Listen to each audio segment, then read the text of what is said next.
Welcome to DevOps for Beginners.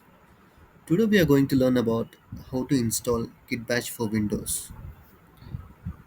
Let's see the document of how to install Git Bash on Windows. First of all, we need to search Git for Windows in Google search. And we can see a pop link which says Windows for Git SCM.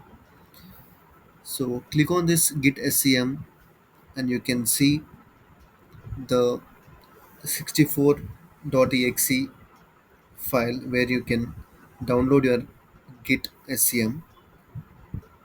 So just click on it and you can see the pop-up option to click next. Click on the next button, continue, and you can see a further uh, menus where you can just go with the default ones. Then you can go on clicking with the click next button. So here you can see an option known as Git from the command line and also from third party softwares. Just select it and just click on next button. So if you see on the next terminal page, next page, you can see use open SSL library. Just click on it and click on the next button. So after checking that, you can click on checkout window style, commit Unix style line endings. Just click next button. You can see the other page where you can click on next button. By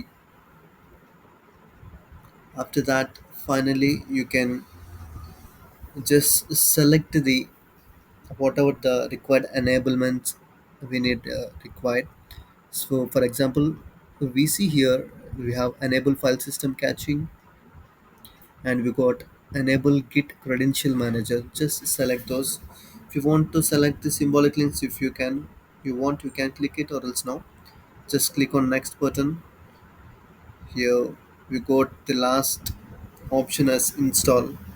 Just click on install. You can, if you want to enable the experiment built-in, add -i/-p if you want, or else you can just click on install. So you can finally install it without any errors. Just click on finish and your Git Bash is downloaded on your Windows.